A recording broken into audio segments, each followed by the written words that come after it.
नमस्कार, मैं हूं शिवांगी वाजपेयी। आप देख रहे हैं 10 कदम। जहां जहां उत्तर प्रदेश में पत्थर चले हैं वहां वहां बुलडोजर चलेगा।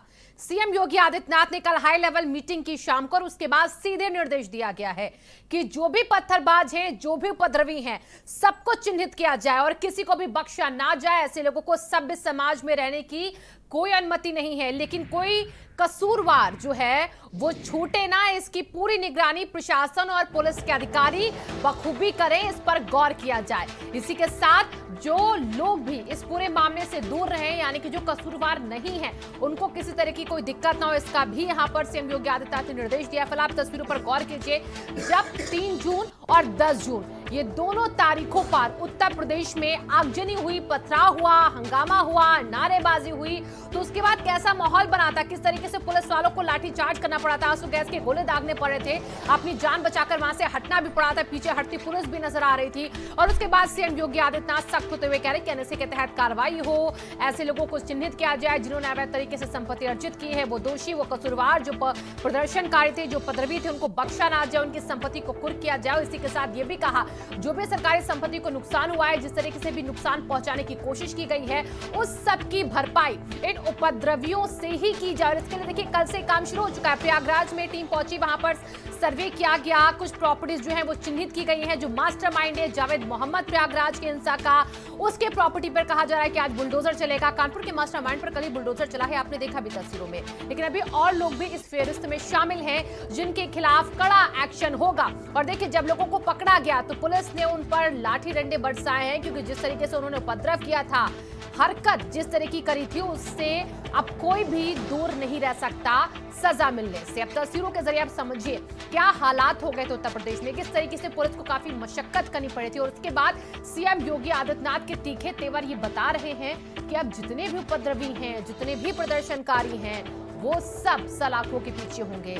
कई जगह लोगों को सलाखों के पीछे भेजा जा चुका है। और देखिए सिर्फ उत्तर प्रदेश नहीं, देश के कुल 14 राज्य ऐसे हैं जहां पर 10 जून को हिंसा हुई।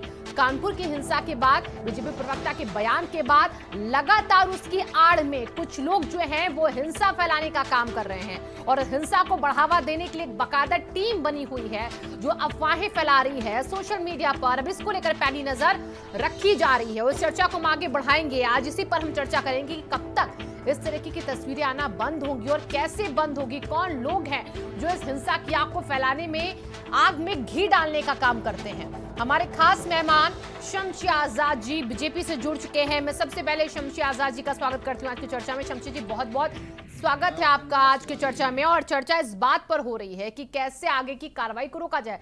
शमशी जी अभी फिलहाल आप हमारे स्टूडियो में हैं और अभी सवाल मैं आपसे इसलिए ले रही हूं क्योंकि जो तस्वीर उत्तर प्रदेश के अलग अलग कोनों से आई है, उसके बाद सीएम योगी आदित्यनाथ सख्त दिखे हैं। अब जब लोगों पर बुलडोजर चल रहा है तो बहुत से लोग ऐसे हैं जो सवाल अभी भी खड़े कर रहे हैं कि गलत तरीके से कार्रवाई। बहुत बहुत शुक्रिया, बहुत बहुत धन्यवाद आपका और आपके चैनल का कि प्रदेश में ही नहीं बल्कि देश में जो शांति अमन चैन बना हुआ उसको बिगाड़ने की लगातार कोशिश की जा रही है और एक मामले को तोल दिया जा रहा है। हालांकि जिसने ये किया था हरकत, उसने खुद भी माफ़ी मांगी और उसने ये भी कहा कि हमारे वीडियो के साथ छेड़छाड़ की गई। उसके बाद पार्टी ने उसको तत्काल प्रभाव से निलंबित भी कर दिया और उसके बाद एक और आदमी का नाम आया, उनको भी इसी तरह से निलंबित किया गया। और प्रशासन ने ये चाहा था कि पूरे प्रदेश में ही नहीं पूरे देश में अमन चैन बना रहे। इसके लिए लगातार जो भी जामा मस्जिद के पेश इमाम हैं, जो भी वहाँ के सम्मानित लोग हैं, जो भी वहाँ के इज़्ज़तदार रसूखदार लोग हैं, उन लोगों से लगातार हम संवाद कर रहे थे। प्रशासन के माध्यम से मीटिंगें की जा रही थी कि आने वाले जुमे को किसी भी तरीके का वहाँ पर अमन चैन बिगाड़ने की कोशिश न की जाए। और प्रशासन को ये भरोसा भी दिलाया गया था, विश्वास भी दिलाया गया था कि जुमे को ऐसा कुछ नहीं होगा। अगर कहीं पर भी होगा तो शांतिपूर्वक प्रदर्शन किया जाएगा। तो जिसके लिए पुलिस ने उनको इजाज़त दी कि आपका हक है, आपका अधिकार है, आप हिंदुस्तान के नागरिक हैं, तो आपका ये अधिकार है कि आप विरोध प्रदर्शन कर सकते हैं मगर शांतिपूर्ण तरीके से। लेकिन होता क्या है कि नमाज के फ़ौरन ही बाद जब प्रशासन को ये लगता है कि अब सब कुछ ठीक है, नमाज ख़त्म हो चुकी है, लोग अपने घरों की तरफ वापस जा रहे हैं, तो थोड़ा सा पुलिस ने यहाँ पर ढिलाई ज़रूर बरती थी कि अब कुछ नहीं, अब लोग वापस जा रहे हैं। उसके बाद होता यह है कि नमाज के 20 मिनट के बाद एक बैग लोग फिर अपने घरों से वापस निकलते हैं और जो नमाजी अपने घरों की तरफ से वापस घर अपने जा रहे थे, उन लोगों ने मिलकर एक बैग नारेबाजी शुरू की। और उसमें होता यह है कि कुछ असामाजिक तत्व इनकी जो है मैं ख़ास मुसलमानों से ये भी कहना चाहूँगा, जुमे के जो पेश इमाम हैं जो भी वहाँ के, उनसे भी ये कहना चाहूँगा कि अपने यहाँ आने वाले नमाजियों को चिन्हित करें कि क्या वो इस एरिया के हैं कि नहीं है, क्या वो बाहर के हैं। अगर बाहर के हैं तो उनसे गहन पूछताछ करें, क्योंकि होता यही है कि उस भीड़ में कोई ना कोई असामाजिक तत्व शामिल हो जाता है और शांति व्यवस्था बिगाड़ देता है, जिसके जिम्मेदार वहाँ के लोग होते हैं। और सहारनपुर में भी आपने देखा कि बाकायदा वहाँ दिखलाया गया कि काले कुर्ते पैजामे में, नीली टोपी में 50-60 की संख्या में कम से कम लोग, और बताया दिया जाता है सबूत के साथ कि उसमें कुछ लोग नशे में भी थे, जो लगातार गालियां बक रहे थे, नारे लगा रहे थे। और उसके बाद वहाँ पर भीड़ उत्तेजित हो जाती, क्योंकि भीड़ जो है उसको कंट्रोल करना किसी के बस में बात होती नहीं। और जब धार्मिक मुद्दा होता है तो वहाँ पर भीड़ जो है एक बैग आक्रोशित हो जाती है, सारे तंत्र वहाँ पर फेल हो जाते हैं, चाहे किसी की भी सरकार हो, चाहे मिलिट्री भी आप लगा दें, लेकिन भीड़ अगर है तो आप उसको काबू नहीं कर पाएंगे। और होता यही उसके बाद देखिए, और बिल्कुल आप कह रहे हैं भीड़ को काबू करना बहुत मुश्किल होता है, क्योंकि बेकाबू भीड़ को कंट्रोल करने के लिए मशक्कत होती है, अपनी जान का भी खतरा और खास तौर पे तब जब महिलाओं या छोटे बच्चों का सहारा लिया जाता है, उनको आगे कर दिया तस्वीरें दिखाई कि छोटे बच्चों को, 12-16 साल के बच्चों को ढाल बना दिया गया, आगे करके पीछे से लोग पत्थरबाजी करे थे, उन मासूमों के हाथ में भी पत्थर थे। उनके भविष्य का क्या होगा ये उनके परिवार वालों को भी सोचना हाथ चाहिए। में किताबें होना चाहिए, दवात होना चाहिए, पेन होना चाहिए, कंप्यूटर होना चाहिए, लैपटॉप। हमारी योगी सरकार ये नारा लगातार दे रही है कि मदरसों में इस तरीके की शिक्षा दी जाए कि एक हाथ में कुरान हो, एक हाथ में लैपटॉप हो, तो शिक्षित किया जाए इनको। इस पर काम किया जा रहा है, मदरसों को जो है मॉडल बनाया जा रहा है। लेकिन उसके बाद अच्छा देखिए शमशी जी, कुछ लोग ऐसे भी हैं जो आप पर ये भी आरोप लगा रहे हैं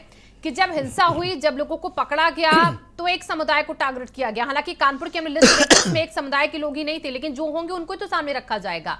और इसी के साथ साथ ये भी कहा जा रहा है कि जिन अवैध संपत्तियों को अब आप चिन्हित कर रहे हैं, पहले नहीं चिन्हित किया गया, तो अब बदले की कार्रवाई है, कुछ लोग ये भी कह रहे हैं। बदले की कार्रवाई 3 तारीख का जो मामला कानपुर का था, तो उसमें दोनों समुदाय के लोगों को गिरफ्तार किया गया। लेकिन 10 तारीख को एक विशेष वर्ग द्वारा जो है शांति भंग की जाती है, उपद्रव किया जाता है, बवाल किया जाता है, गाड़ियों में आग लगाई जाती है, दुकानों पर जो है लूटपाट की जाती है। तो उसमें हम कार्रवाई किस पर करेंगे? क्या किसी पंडित को पकड़ेंगे, किसी पुजारी को पकड़ेंगे जो वहाँ पे शामिल ही नहीं था? वो लोग तो पहले ही नमाज की वजह से जो है तो बाहर हो जाते हैं, और उनको लगता ये है कि ऐसा हो सकता है। तो काफी लोगों ने अपनी दुकानें, चाहे वो अटाला के इलाहाबाद का मामला रहा हो, चाहे सहारनपुर का जुम्मे की मस्जिद के पास की मार्केट रही हो, नकाज के पास की, चाहे आप ये देखिए कि यहाँ प्रयागराज का मामला, ऐसी कहीं जहाँ पर जो है लोगों ने अपनी दुकानें तक बंद कर रखी, तो वो लोग वहाँ पर शामिल नहीं थे। अब आप अगर उपद्रव में शामिल हैं, आपके CCTV फुटेज आ रहे हैं, आपका वीडियो आ रहा है, आपकी तस्वीरें आ रही हैं, तो कार्रवाई हम दूसरे के ऊपर कैसे कर सकते हैं? बाकायदा पुलिस ने ये कहा और मुख्यमंत्री ने खास निर्देश दिया है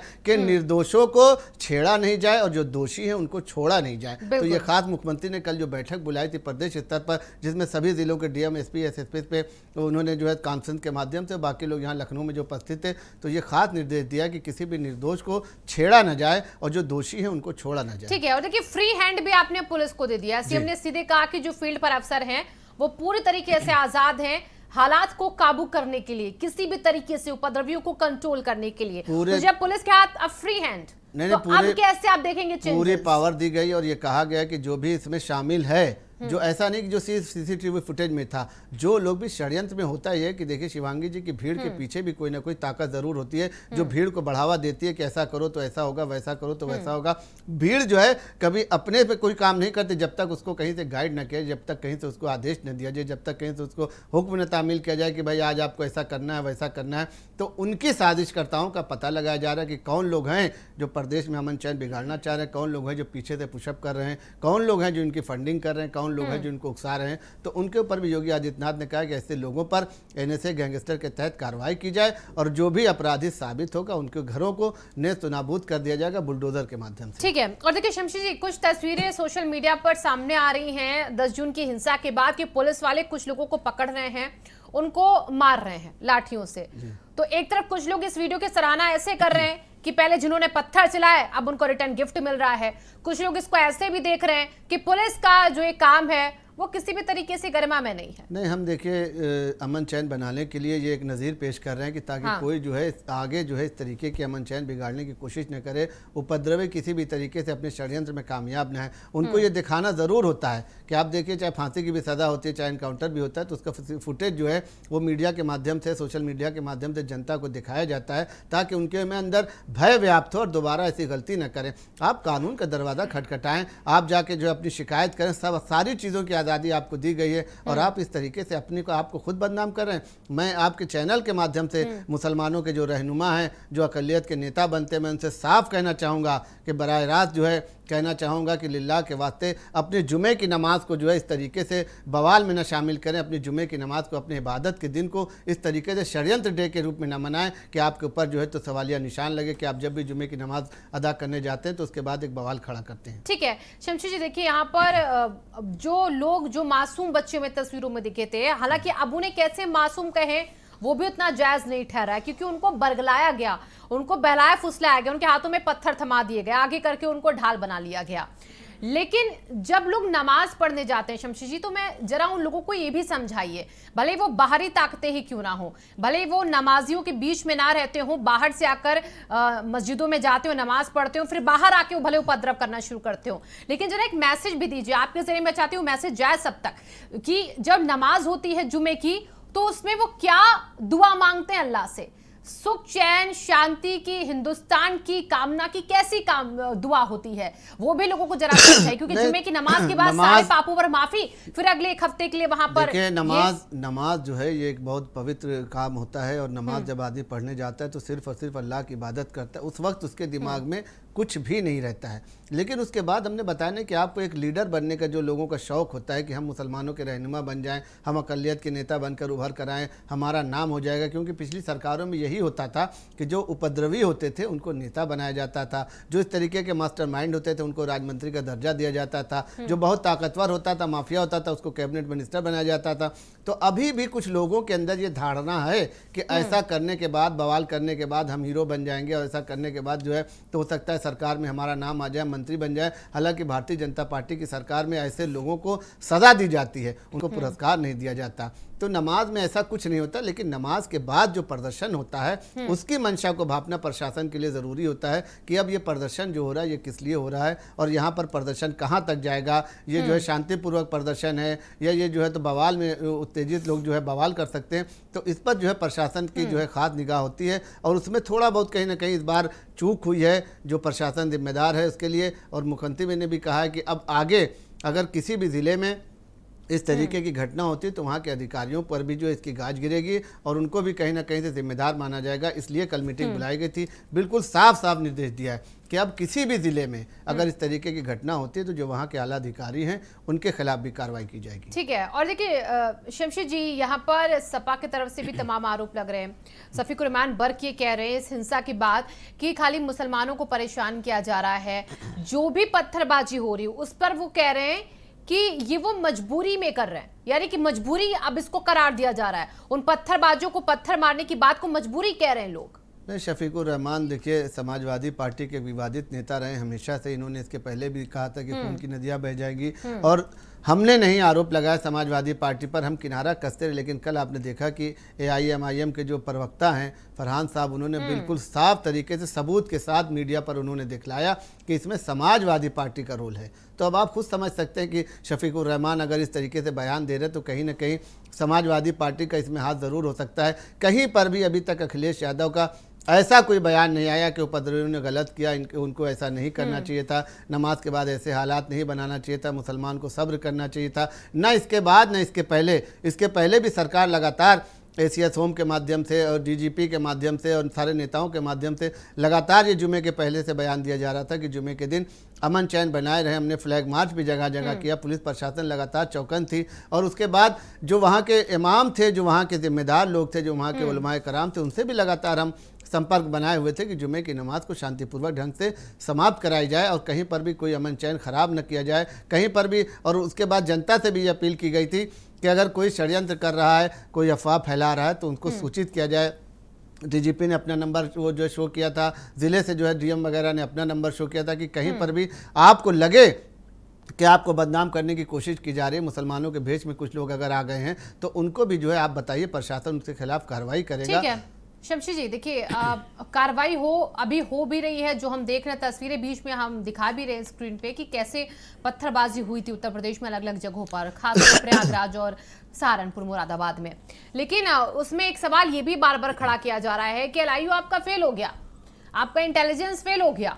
पहले से सख्ती थी, 3 जून की तारीख के बाद 10 जून जब आई तो उससे पहले आपको सब पता था। तो ये कैसे चूक हो गई? कैसे इतनी संख्या में लोग बाहर से आ गए और पत्थर लेकर चले आए? अब आगे भी जुमे की नमाज होगी तो उसके लिए इसकी तैयारी है। ये तो इन लोगों ने खुद अपने ऊपर सवालिया निशान लगा है कि आगे अब नमाज अगर हो रही है तो उसमें अब यही लोग ध्यान देंगे कि अब बाहर से पुलिस वाले हो सकता हो कि रोड पर खड़े होकर चेकिंग करने लगें, आधार कार्ड चेक करने लगें, एरिया चेक करने लगे कि भाई आप कहाँ से आए हैं, आप मुसलमान हैं कि नहीं हैं। यही हुआ था कि इसके पहले भी विपक्ष जो है यही चाह रहा था कि नमाज के पहले कुछ ऐसा हो जाए ताकि उनको बहाना मिल जाए, मौका मिल जाए, एक मुद्दा मिल जाए कि देखिए नमाज पढ़ने के लिए लोग आए थे, शांतिपूर्वक तरीके से नमाज पढ़ने आए थे, हज़ारों साल से नमाज पढ़ रहे हैं और उनको पुलिस परेशान कर रही है। पुलिस ने उनको छोड़ दिया, प्रशासन ने उनको छोड़ दिया और एलआईयू वगैरह ने भी जो है अंदर से जब टिटोला था तो उनको ऐसा कहीं से नहीं लगा था कि इस तरीके से कोई जो है 50-60 लोग, 5000 का मजमा है तो भाई 5000 के ऊपर आप नहीं निगाह रख सकते। उसमें से कुछ लोग, कुछ असामाजिक तत्व हैं। अब अगर बच्चा कोई नमाज पढ़ने जा रहा है तो पुलिस वाले उसके कैसी तलाशी ले सकते हैं? अब उनको क्या पता था कि जेब में पत्थर लेके जा रहे हैं, हाथ में जो पोटली लिए उसके अंदर पत्थर है, कहीं ठेले पर जहाँ सब्जी बेची जा रही है वहां पर पत्थर को ढक कर रखा गया है। तो अब तो आपको समझ में आ गया नहीं, अब तो सारी चीजें समझ नहीं, अब सारी चीजें समझ में आ गई हैं। और कल जो मीटिंग हुई है प्रदेश लेवल पर,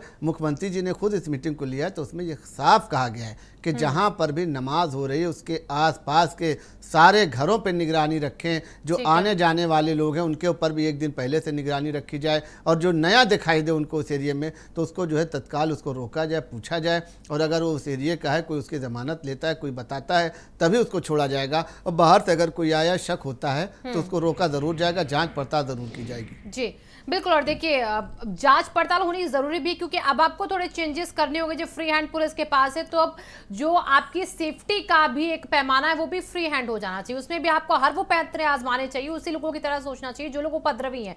हमारे बाकी भी दो मेहमान इस चर्चा में जुड़ चुके हैं। आमिर साबरी जी मुस्लिम स्कॉलर हैं, वो भी हमारे साथ जुड़ चुके हैं। सूर्यनाथ सिंह पूर्व IPS हैं, वो भी हमें ज्वाइन कर चुके हैं। तो दोनों में थोड़ी देर में स्क्रीन पर दिखेंगे, उनसे भी हम सवाल लेंगे। लेकिन शमशेर जी देखिए, सवाल आपसे मेरा एक और ये है कि अब जब CM योगी आदित्यनाथ सख्त हुए हैं और 2 बार ऐसी घटनाएं हो चुकी हैं, कल की जो बैठक थी, जो हाई लेवल मीटिंग हुई थी, उसमें क्या कहा गया, उन अधिकारियों को क्या कहा गया जिनकी जिलेवार जिम्मेदारियां हैं? देखिए 250 से तकरीबन जो है 250 लोग अब तक गिरफ्तार किए गए हैं। मतलब सख्ती ये बताई गई है कि एक्शन होगा उन पर भी, सख्ती पूरी बरती जाएगी। और जो लोग भी इसमें शामिल है, 64 लोगों की लिस्ट तो आपने देखा है कि बनाई जा चुकी है जिनके ऊपर बुलडोजर चलाए जाएंगे और कुछ लोगों पर बुलडोजर की कार्रवाई कल भी शुरू हुई, परसों भी बुलडोजर चले हैं। तो 64 लोगों की एक लिस्ट बनी है और आज हो सकता है कि उस लिस्ट में जो है और भी कई नाम जोड़े जाएं। यहाँ पर योगी आदित्यनाथ ने यह भी कहा है कि जो उनके साजिशकर्ताओं के पीछे से जो लोग हैं उनके पर कार्रवाई की जाए। तो इससे भी एक बड़ा मैसेज जाएगा कि जो लोग पर्दे के पीछे से काम कर रहे हैं, चाहे वो फंडिंग कर रहे हो, चाहे वो उनकी हौसला अफजाई कर रहे हो, चाहे वो कहीं से उनको ताकत दे रहे हो, तो उनके ऊपर भी अगर कार्रवाई होगी, उनके ऊपर भी अगर बुलडोजर चलाया जाएगा, उनको गैंगस्टर के तहत, उनको NSA के तहत अगर पाबंद किया जाएगा तो थोड़ा सा जो है तो समाज में एक मैसेज जाएगा और उपद्रवी जो है थोड़ा सा शांत जरूर होंगे। अब पुलिस को फ्री हैंड दे दिया गया तो अब देखिए पुलिस क्या कर सकती है। पुलिस हो सकता हो कि डायरेक्ट उनके ऊपर कोई कार्रवाई करे। और ठीक है शमशेर जी, मैं आती हूँ। हमारे साथ दो मेहमान स्क्रीन पर हमें नजर आ रहे हैं। हमारे साथ आमिर साबरी जी हैं, सूर्यनाथ सिंह जी हैं, पूरा IPS है। सबसे पहले मैं सूर्यनाथ सिंह जी आपके पास ही आ रही हूँ, क्योंकि पुलिस की जिम्मेदारी बहुत बड़ी हो गई है। कल बड़ी बैठक, हाई लेवल बैठक हुई CM योगी आदित्यनाथ के साथ, फ्री हैंड पुलिस को कर देना, अब कैसे आगे स्थिति को और संभालने जैसा हो जाएगा?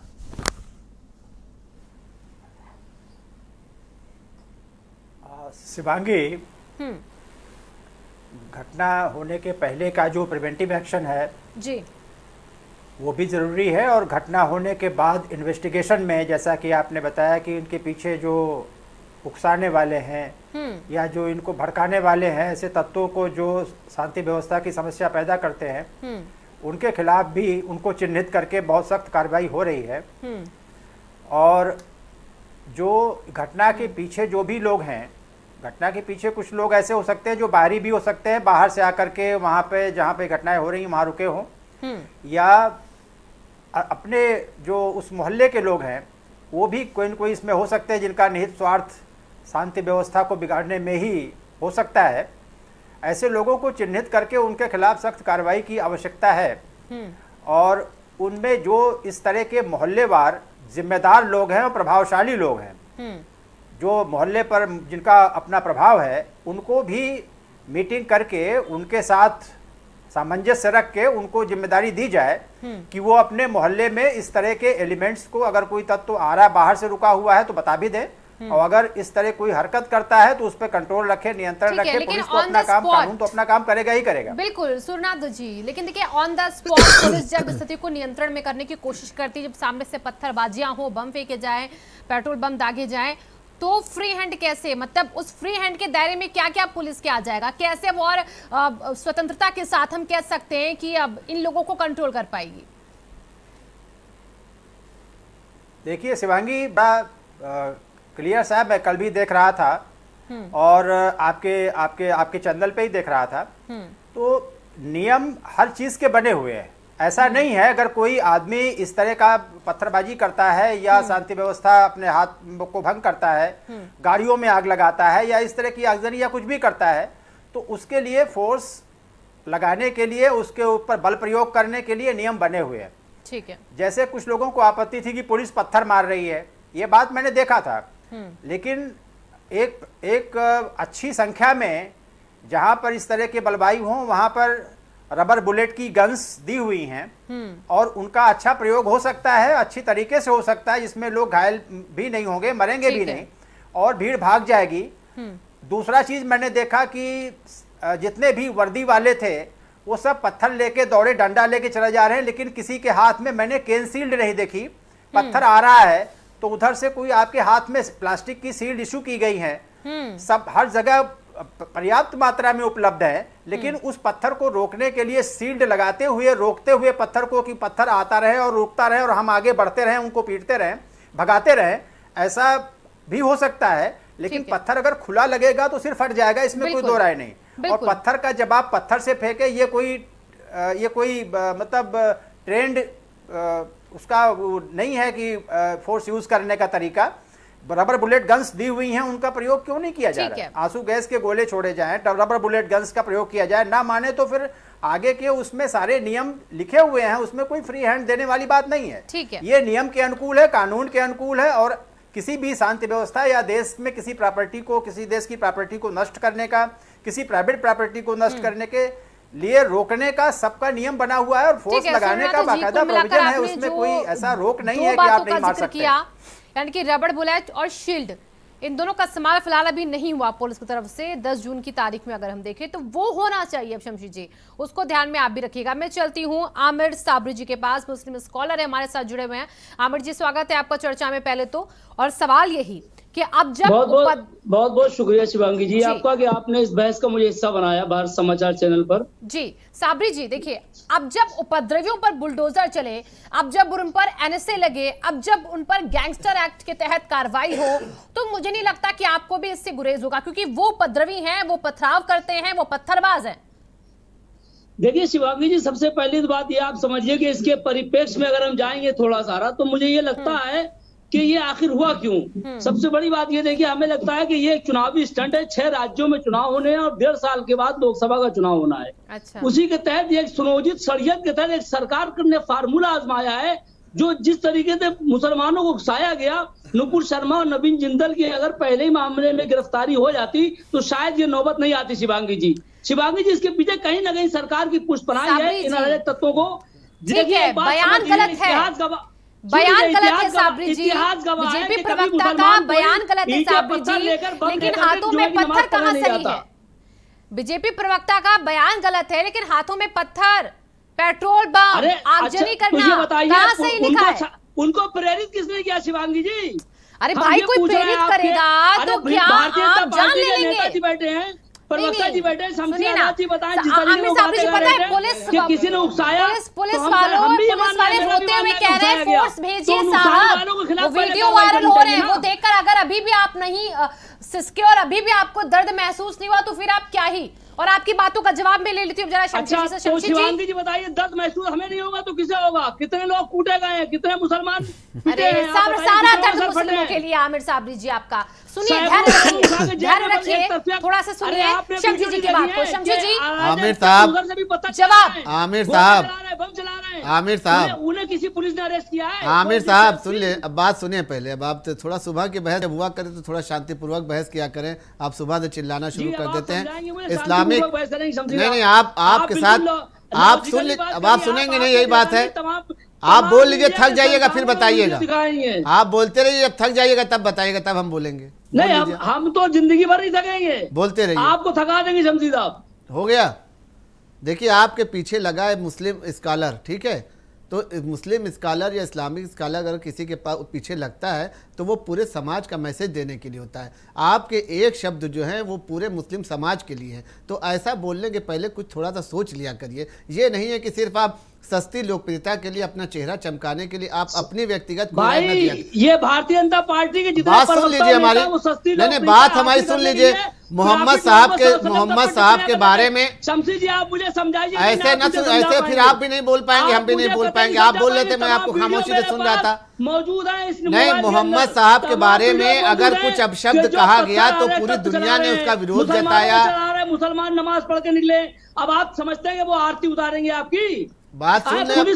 पुलिस अरे आमिर साहब, थोड़ा सा सब्र रखिए। इस्लाम में सब्र सिखाया गया है, तो थोड़ा सा कम से कम सब्र रखना भी सीखिए। बताइए कि हम मुसलमान हैं, अपने को बिल्कुल कट्टर मत साबित करिए। नहीं, अपने को इतना कट्टर मत साबित करिए कि पूरी दुनिया आपको जो है जिस निगाह से देख रही, तालिबानियों को जिस निगाह से देख रही, अफगानियों को जिस निगाह से देख रही, पाकिस्तानियों को जिस निगाह से देख रही, बंगालियों को, उस निगाह से हिंदुस्तान के मुसलमानों को न देखा जाए। मैं फिर कह रहा हूँ कि ऐसा कुछ भी न बोला करिए कि आपको जो है आदमी गलत निगाह से देखे। आप मुसलमान हैं तो थोड़ा सा सब्र से अब हमारी बात भी सुन लीजिए। पूरा विश्व देख रहा है। अगर विश्व ने पहली बार है कि यूरोप देश भी इनकी हरकतों के विरुद्ध। मैं एक सवाल आपसे सिर्फ करना चाहूंगा, एक सवाल, कि आप नुपुर शर्मा के खिलाफ थाने में गए हैं? आपकी तरफ से FIR हुई है? आपने उसका विरोध प्रदर्शन कैसे किया है? सरकार के हाथ पे हाथ धरे बैठ रही है। फिर अब आप बता गई बात ना कि आपने क्या किया। सुन लीजिए, अब आपने क्या किया। अरे शमशी जी, सरकार का अब आप सुनिए कि आपने क्या किया।